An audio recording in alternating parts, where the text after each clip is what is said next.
chicken is going to be made out of some texturized soy, along with our chicken spices and some other ingredients which are going to hold everything together. So I've measured out my spices here to create our chicken flavor, and basically these are lots of different spices that would be traditionally paired with chicken, and those include things like sage, we have a little bit of oregano, some onion, we have some Mediterranean herbs as well, we've got some rosemary. And to give some umami, we have our nutritional yeast, and we'll also put in there a mushroom bouillon. Now, if you can't find mushroom bouillon, that's totally fine. You can just substitute that for a vegetable variety. And we have a little bit of salt as well. So I'm going to transfer that to my spice grinder just to make sure that everything is nice and fine. And I could already smell those spices. Now I'm going to tip that directly over my texturized soy. And I'm just going to mix it together. So essentially we're kind of creating like a broth that the texturized soy is going to absorb all of that flavor into. So texturized soy or texturized vegetable protein is essentially just the defatted soy flour, which has been extruded through a machine to give it the texture of meat. These days you can get it made from lots of different things. Sometimes you can find it out of different types of legumes, or sometimes even potato.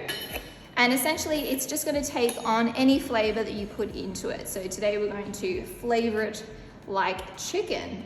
So I'm just going to pour over our boiling water directly over our texturized vegetable protein.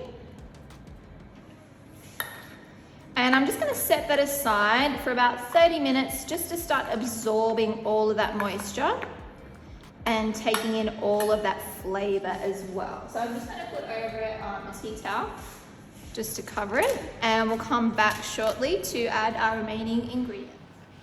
So it's been about 30 minutes, so we're going to add our remaining ingredients to our texturized soy.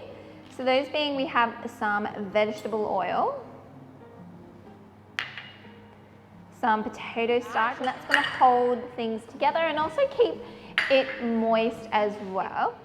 And we are using some Panis egg, which is our professional egg replacer that's going to replace all those functions of eggs and really help bind everything together. So I'm just going to go ahead and just massage everything together. I might actually put this in a larger bowl just so it's a little easier.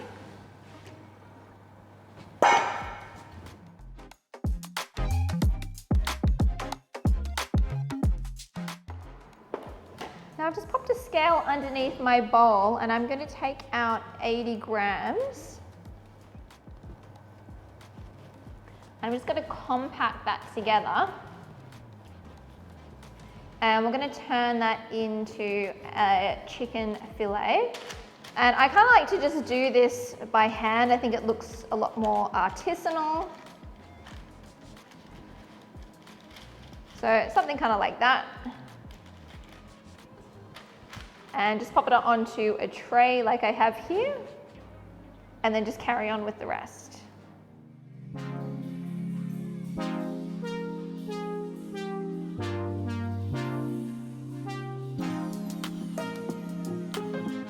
So once you have your chicken fillet shapes all ready on your tray, we're going to transfer our tray into the freezer for about 30 to 60 minutes, just until they freeze completely solid.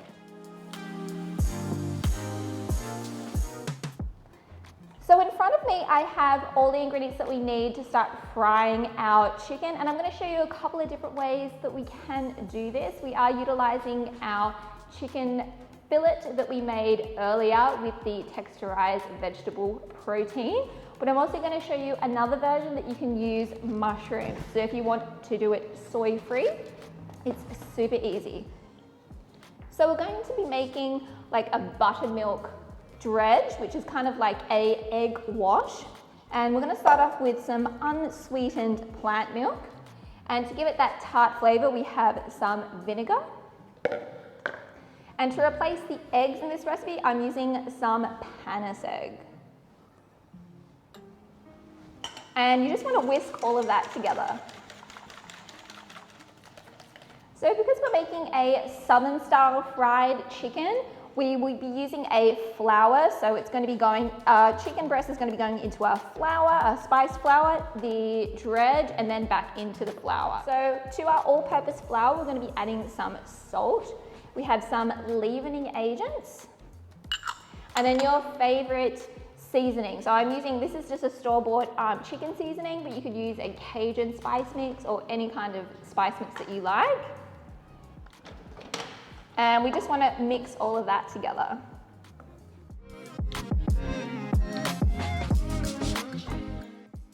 So I've had my fry heating up, and if you don't have a deep fat fryer, you can also just use a heavy base saucepan or pot on your hot plate or on your hob, and just make sure that you're always checking the temperature to make sure you've got it at the right temperature. So now that we have our chicken here, we can start frying them off. So I think I'm going to start with some of my smaller pieces. And we just want to fry them for a few minutes until they're nice and golden on the outside.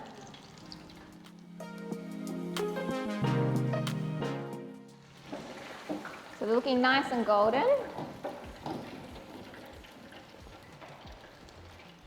And I'm just going to pop it onto a tray lined with some baking paper just to take off a little bit of that oil.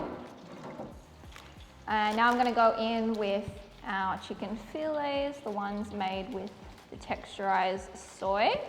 And these ones will take a little bit longer.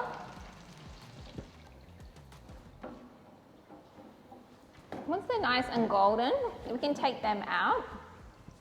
So if you're using them right away, you can just leave them on here.